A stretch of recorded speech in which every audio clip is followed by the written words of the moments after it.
Hi, good evening, everybody. Welcome to Channel 6 TV, Community Focus. Kenny Fogel here. Glad you could join us. And we always like to talk a little bit about Hollywood. Well, you know, Hollywood's a little far away from here, but we've got a little taste of it right here in Bardstown. And I've got Andy Stone here with me. He's the Stone of Keystone Cinemas. And first of all, Andy, first welcome to our show here today. Thank you. Thanks for asking me. Well, I appreciate you being here. I'm a frequent visitor. I love coming up here, going to the movies. It's a very relaxing time for me. I can zone out, and most of the time see a fascinating movie. And even when it's not a great movie, it's a great relaxing time that you can get away from things. And I appreciate you having the service here. Well, it's our pleasure. We've been here since 1999, and we've always stressed customer service. And I try to tell the staff, I said, you know, when the folks walk through the door, they want it as perfect as possible. And I said, the only thing we can't change is the content of the movie. I said, we try to make sure we have a nice atmosphere, clean facilities, the best treats available, and top technology and seating and all those things too. But at the end of the day, you know, as well as anyone, we both go watch a movie together, and you might think it's the best movie ever, and I would say I didn't like it at all. So that's all to personal taste. But, it is, you know, it always amazes me. I'll get on Facebook and somebody will see a movie, the same one I've saw, and they'll say, "Oh, it's the greatest thing ever." And I say, "I missed something there," or they'll say, "You know, it was terrible," and I think, "What's wrong with me? I liked it." Right. That's pretty typical. So I guess my biggest question is for you is how do you decide what movies you're gonna? I mean, you got 8 theaters. We have 8 screens here, as well as in Mount Washington as well. Well, typically there are some industry documents that are circulated now. Everything's on the internet, of course, and there are a slate of movies that are going to be, you know, for like 2019. We pretty much know the movies that are going to be offered on a week-by-week, month-by-month basis. Now, some of that changes occasionally due to studios manipulating the schedule. There are some hot spots in the schedule. You know, the holidays are always big, and then the summer 6 to 8 weeks period there is a very hot spot in terms of they save their highest grossing, what they think are going to be their highest grossing films for those times. And then there are some dead spots, you know. Pretty much the entire month of April and entire month of September after Labor Day, that's just ghost town as far as theaters. So typically if there's a title that's released on those times, it's something that's been in the can for a while, or something that they don't necessarily have a lot of faith in because they don't put a lot of marketing behind it. You know, there's a lot of, I think they say, I'm not sure how you would validate this, but they say that every movie has, you know, at least $20 million worth of marketing on it nowadays worldwide. So, but how that really, so back to your original question, we have a kind of a liaison or a go-between, a movie booker, a person that's the liaison between us and the studios, and they negotiate the contract for each movie. Each and every movie is a little different, but it's pretty similar in terms of what we have to pay the studios. And then and most things are on what's called a wide release. So in the old days when we had film, a wide release was 2,000 prints. In other words, 2,000 screens across the United States. That would be considered a wide release. Anything that was over 1,800 screens, 1,800 prints, Bardstown would get. Okay, so generally speaking, any wide release we would get. Sometimes they call 1,500 a wide release, and we don't get them. So it's a lot about demographic and population, and some movies just don't necessarily play well in certain communities. So that's all.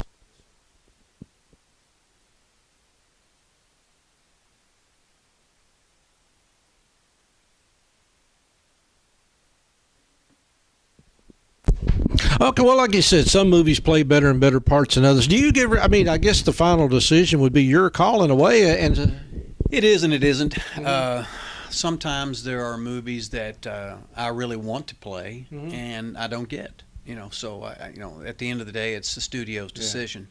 There are a few movies over time that I have said, no, I'm not going to play that, or and a lot of times it has to do with, again, the busyness of the season. You know.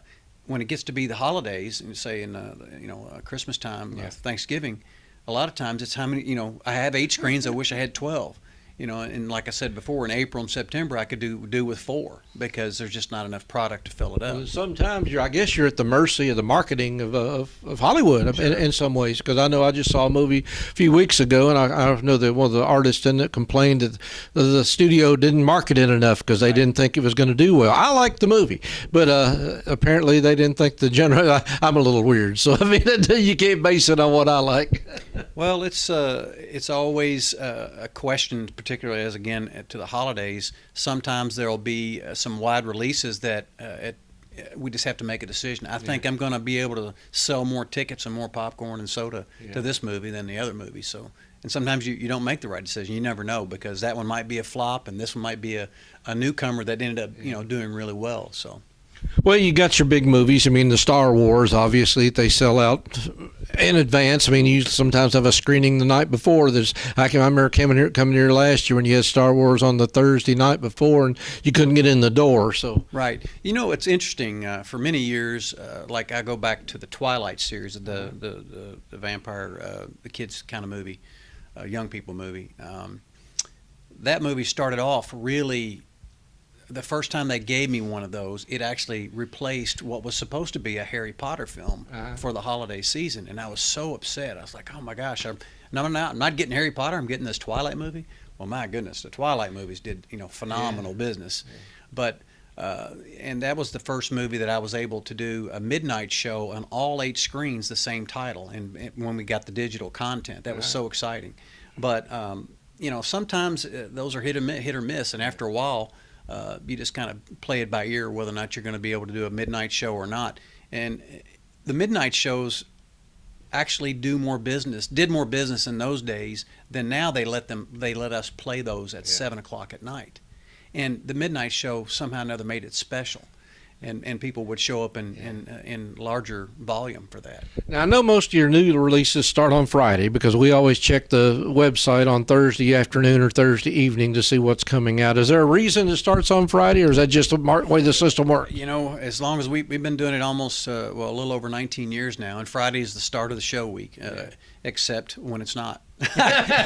Which is next week, as a matter of fact, because next week is Valentine's Day, and I think it's on a Thursday, so we have 2 shows that start on Wednesday and one that starts on Thursday or Friday. So, but generally speaking, week on week, it's a Friday start. Well, the business has changed considerably, because I remember coming in here years ago, right? You first opened and took a tour. I don't know who I was with at that time, but I remember big reel-to-reels. Right. I mean, those things were huge, and you had to have somebody up there to change them at the right time. That doesn't work that way anymore. No, it's all computerized. It's all self-starting, and we still have to do them manually occasionally when the timing's off and so on and so forth. But everything comes in now. As a matter of fact, we upgraded a couple years ago. We have a satellite download, and that's how we get our content now. Oh, really? Because when we went from film to digital content, they brought us these little hard drives that we would pop into the slot, and that's how we got our content.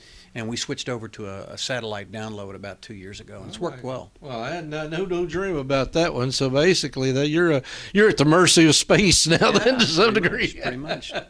Well, again, you see a lot of movies come through, and you try to have about 8 different ones. Some stay for a few weeks, and some don't. Now, is that a call that you make here, or is that a call somewhere else? If it's doing well, you stays on and on and on. If it's not, it's gone. It's on DVD next week. Well, and that's changed. That's called the window, so to speak. And typically, a movie, if we accept it, it has to play 2 weeks. Typically, a minimum of 2 weeks. And in the early days, the contractual language was such that the longer, if a movie was a really good earner, and the longer we kept it, we paid them, the studios being them, we paid them less and less each week that we kept it. So it was good for us because we got to keep more of it, and as long as it was a good content. But they've kind of done away with that system, so they've kind of hurt themselves in that regard, because now, no matter if I keep it 1 week or 6 weeks, I'm paying them the same amount. So it doesn't behoove me to keep that same product when I can bring in something new that's going to do a little bit more. So that's how that works. And we, back in the day, I think one of the longer films I ever kept was one of the Pirates of the Caribbean movies. I kept it 13 and a half weeks. But typically the average is about 4.5 probably 5 weeks now is the most that we keep a movie. Well, I know in addition to doing this, you're required to travel with your job considerably. So how much movies do you get to see? I mean, do you get to sit down and watch them every now and then? You know, I don't watch too many. It's pretty rare, and I typically try to watch them when we're not open, because when I'm in there and customers are in there, I'm always thinking I should be doing something else or attending to business otherwise. But I would say I probably watch 10% of the total movies that we have here. Mm-hmm. So you've got a good staff here. Several of them been here for a while, and obviously my wife's a big fan of the popcorn, so you got a good popcorn machine. So it's a lot you got to think about. I mean, it's not just the movies. When you think about customer service, there's keeping the place clean. I mean, and so just things of that nature. Well, I would say the thing that's changed the most, other than the digital switch over from film over the years, is just keeping up with personnel and customer service. We've had in the older days, we didn't have much turnover with most of our staff are teenagers or whatnot, and we didn't have as much turnover. It seemed like the economy's strong and unemployment is low, so I wouldn't say we get poached, but there's a lot of competition for keeping your best staff here and stuff. So we have more changeover than we once did. Well, again, it's a great place to spend. I like the matinees myself. It's some way I can get away in the afternoons a lot of times, but I know evenings is probably busier. I would assume, because probably catering to a much younger crowd than myself. I'm guessing that. Well, typically I would say more than 80% of our business occurs on Friday, Saturday, and Sunday. Mondays through Thursdays are typically pretty low in terms of attendance. We do have a family night now that's on Tuesday nights, and that's $5. Actually, it's Family Day, excuse me, and it's all tickets all day are $5 a piece. So that's a good deal for folks. But yeah, that's and the real earners are for us have always been the kids movies and the horror movies. The kids movies particularly because they buy more concessions. Well, I see those with my grandkids, so I do. So I don't like horror movies. You won't Right. get me into one of those. But Me neither. but I do come in at the military discount. I like that part. You have a customer loyalty card that I've got that I like that part too. Get a little discount every now and then. Yeah, we just started that about a year or so ago, and it's really picked up steam here in the last year once people become aware of it and that type of thing. So it's a great deal. You come in and you get earned points on your purchases, and then like other places, you get value in that, and the more you come, the more you save. And website, I mean, that's where I come to see your what's coming on. I see every Thursday, like I said, it tells what's coming on Friday. So we work very hard on trying to keep all the modern amenities. Anything that any place else has, we have. We have kiosks now for our customers that like to bypass the line and order their tickets online and pick their tickets up that way. We have that. We just revamped our website, so it's more customer friendly, and it's very attractive looking. We've just redone the front of the building, as a matter of fact, and put an outside digital display that shows a running time, current schedule at all times when it's on, so folks can always pull up right in front of the building and know what's playing at any given time. All right, well, Andy, I know you've been doing this for quite a while. So what got you? What was your idea that got you in this business in the first place? Must have been a really big bump on the head. No, it's something. With my other job, I travel a lot, and I would spend some time in movies. And at the time, we were underserved, I would say, in our community with back in 1999 with the situation that was here. So, along with a former partner at the time, I decided to we're going to take the leap of faith and build a new theater, and it's worked out really well. We've got a good business and great customers. So, well, like I said, I think you've done a great job just personally, because a friend of mine told me, it was about a couple of months ago, he said, it's this great new theater, and he told me what's it's close by. I said, well, I'll try it out. So I went there, and I tell you, I said, it has nothing on this place here. It might have been brand new, but the movies were the same. Actually, everything here I thought was better, so it didn't steer me away, just put it that way. That's very nice for you. We try very hard, and we appreciate that. All right, well, we're going to look around here a little bit, and again, appreciate you all tuning in. Again, Keystone Cinemas, located out here on the 245 bypass here in Barstown, not too far from Walmart. And if you haven't stopped in, it's a great entertainment. And to be honest with you, I want to say something. You've kept the prices pretty reasonable. I've been to a lot of places, and it costs you an arm and a leg to spend the afternoon. And I've brought my wife and grandkids here, and it works out well. I appreciate that. Thank you. All right. Well, I appreciate you keeping the prices low. So that's the best part too. So great entertainment, a good place to come visit. And like I said, you got a variety of movies. If there's one you're not to your taste, there's probably another one right down the next studio that probably is. So check them out. Keystone Cinemas on online and Facebook and everywhere else, and right here in Bardstown. So stick around. A lot more to come here on Channel 6 TV. We'll be right back.